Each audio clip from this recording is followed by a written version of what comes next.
Welcome to Projects for All. My name is Mike, and today we got our two favorite table saws back again. I've gotten a lot of questions from people asking me which one of these saws do I buy, and the truth is they're both awesome and they're sort of similar, but they're also very different. So today, let's go step by step through the major components and look at them side by side, and I hope that gives you a better understanding of one versus the other and make a good decision. So let's get in here and check these things out. Let's start at the top here, where things are surprisingly similar. The size of this one, 26.5, by about 22. 24 by just over 22, about 22.25. So 2 inches shorter this way on the Skil. The scale of the fence on the DeWALT starts at 0, and the bottom scale starts at 8. On the Skil, 0, but this one starts at 4. The reason for that is because these two positions for this fence are 4 inches apart. On the DeWALT, they're 8 inches apart. Max out on the DeWALT is 32.75. On the Skil, 25.75. One of the big reasons for that is the fence design. On the Skil, the fence sits almost at the same position as this. I mean, it's just below it. On the DeWALT, the fence itself is part of the rail. So the rail's only that long. The fence hooks on to the last position here. But then it becomes more rail and it's longer because of the design. This plastic piece is the end of your rail. Fence designs themselves are very, very similar. This is the DeWALT. It has a flip around fence with 2 positions. You can sit it on the table or you can sit it as part of the table if you set it in the lower position here, and the Skil is almost the same design. This piece here is 2 inches, so you get a little bit more surface area. On the Skil, it's the same thing. You get 2 positions. Lower position is part of your table, so it sits flush, although I screwed that up. Part of your table, so it sits flush. The upper position is an auxiliary fence. This is considerably shorter here. You get about 1 1/8 or so. 1 3/16 inches on this one. But they're essentially the same design. On the DeWALT, this auxiliary fence locks in here. And man, it really locks in tight. So I don't suspect while you're moving this around, this is gonna pop out and be flopping around. It's pretty stout. On the Skil,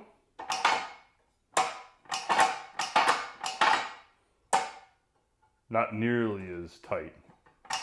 I suspect if you're moving this around, there's a fairly good chance this will come out and be flopping around. You could lock it in this position, which locks pretty tight. So when you're moving it, you probably have a better chance of it staying secure if it's here. Both of these fences look the same to me. It's plastic, shiny plastic. This is the Skil, obviously, and here's the DeWALT. I mean, they look like they came from the same factory almost. And they're both just aluminum tube, DeWALT and Skil. I mean, they even sound the same. They're basically the same. They're different colors. This one is about 1/16 taller than this one. Got a channel on the top of this one, so I guess you could attach something to it if you wanted to. But really, man, these are just ridiculously similar. Rack and pinion fence on these is a very similar design. This one is butter smooth. This one's not nearly as smooth.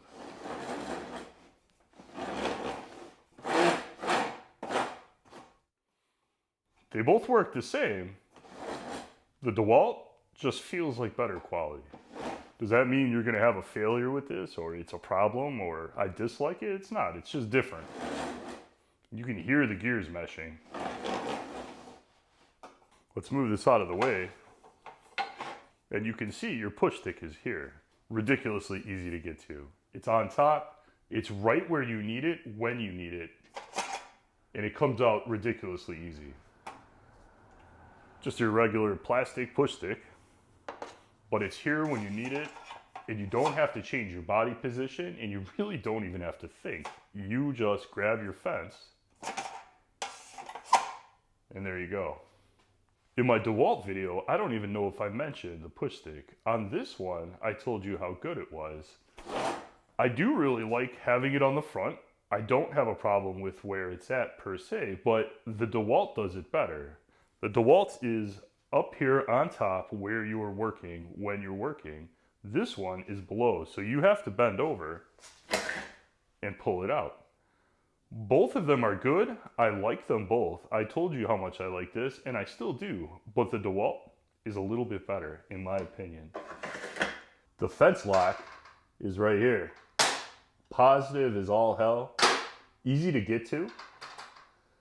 The fence locks secure. This is excellent. The Skil is in the exact same spot. It works exactly the same. Fence isn't going anywhere.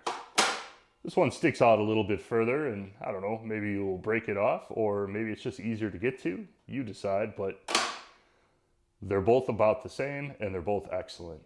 Both throat plates have a latch. This one twists, pulls out. This one has a little button. Push it in, pull it out.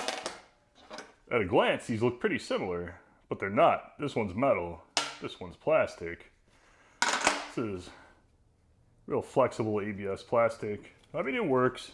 It's adjustable. It's got 4 spots, so at least it's adjustable. This one, 4 spots, Phillips head, which I like, and metal.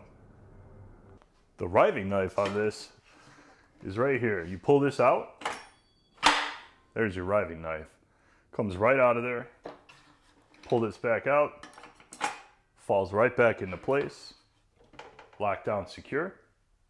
Blade guard for the DeWALT has a riving knife basically attached to it. So you pull this lever out again. Pull out your riving knife. Take your blade guard.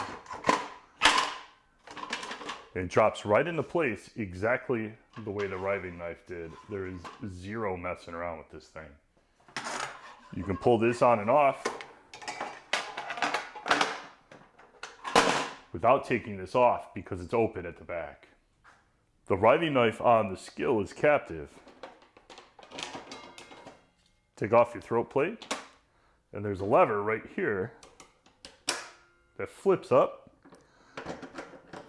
and allows you to adjust your riving knife up and down, but there's no way to remove it. So if you're using a dado with this, they tell you to put it at this lowest position. The blade guard on the Skil is pretty standard stuff. It's got that typical connection point right here. Fits on the same way as the DeWALT once it's locked in, but it's got this lever on the back that locks it.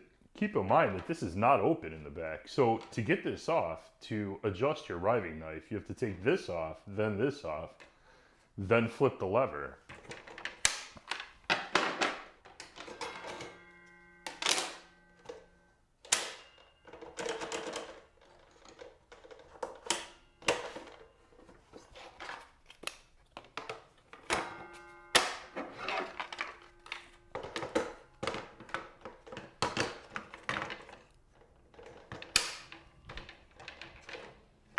The other difference between the two is the DeWALT gives you an ability to hook up a hose to it to pull dust collection right from the top, which is a nice option to have. It's a 2-wrench operation to get the blade on and off, and the wrenches stow on the machine.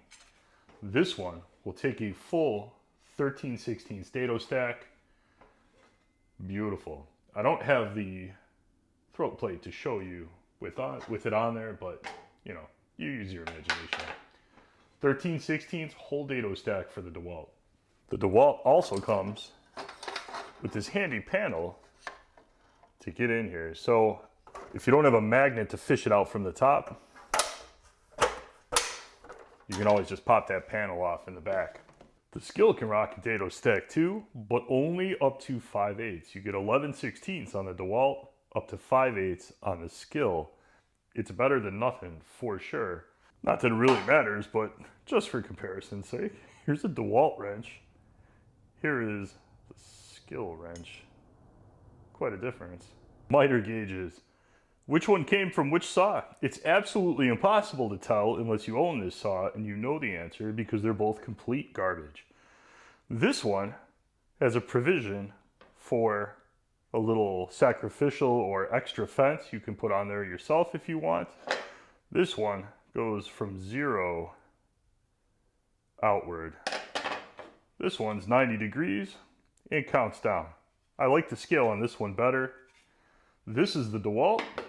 This piece of crap came off a $650 contractor table saw. It's not even a screw in it. It literally is just a plastic nub that fits in a hole.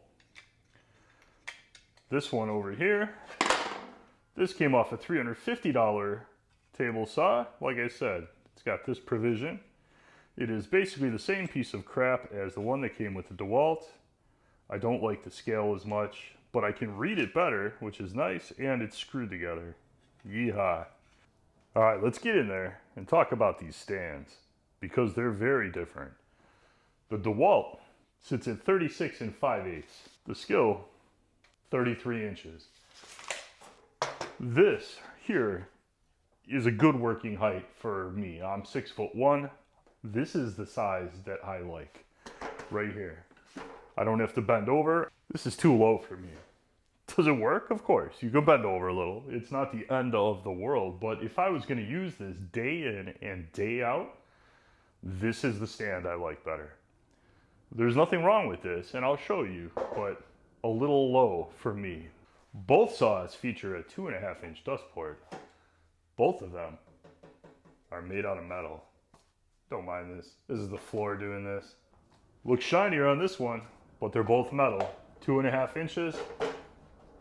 That one's like a little bit bigger, but fits fine.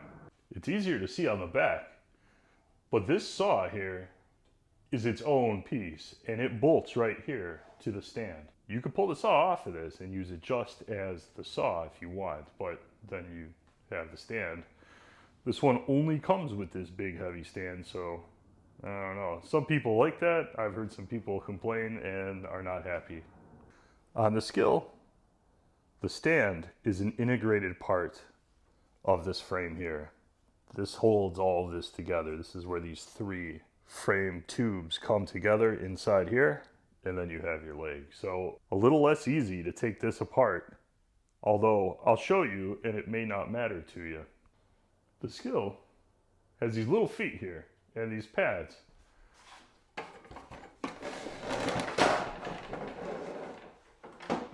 So you can set it down on its side, and you can fold in your legs.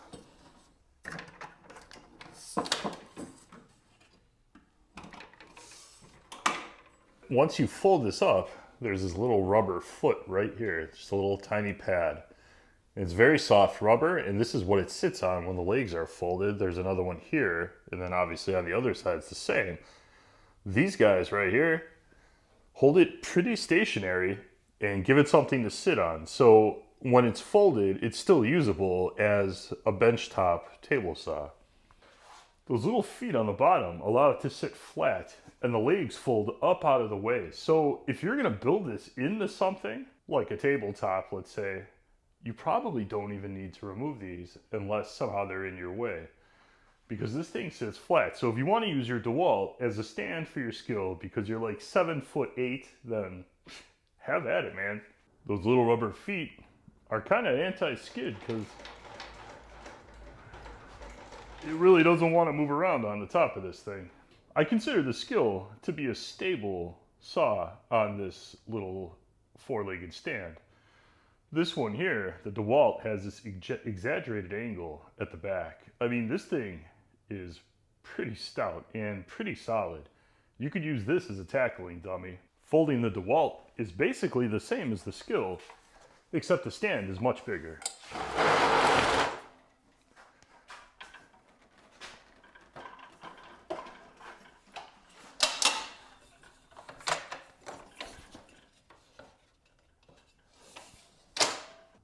about 25, 26 inches deep from floor to the top of the handle, about 48, 49 inches.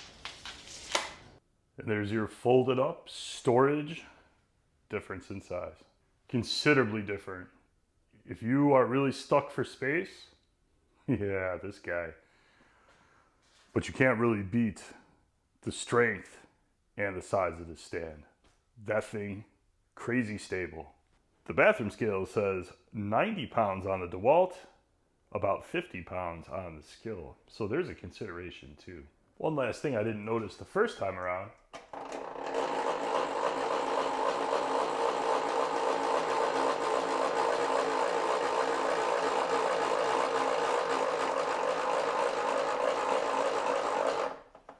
That is all the way down to all the way up.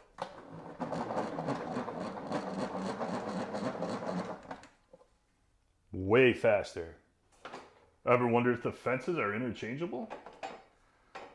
Well, the rail is the same distance, but they have like a kind of a washer on the end of this.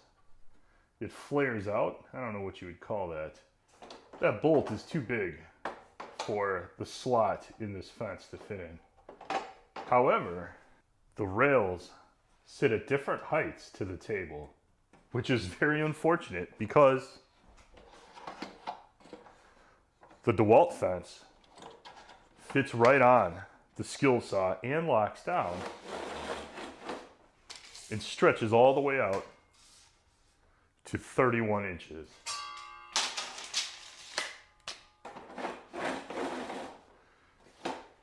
So if you could figure out this gap, you can get an extra, 5 inches out of this fence by buying yourself a Skil. But you can see they don't quite line up. So very different, yet so very the same. Skil versus DeWALT. I can't tell you which one you should buy because they're both awesome. They're both so good. If I had two guys hammering away at a saw all day on the job, I would buy this.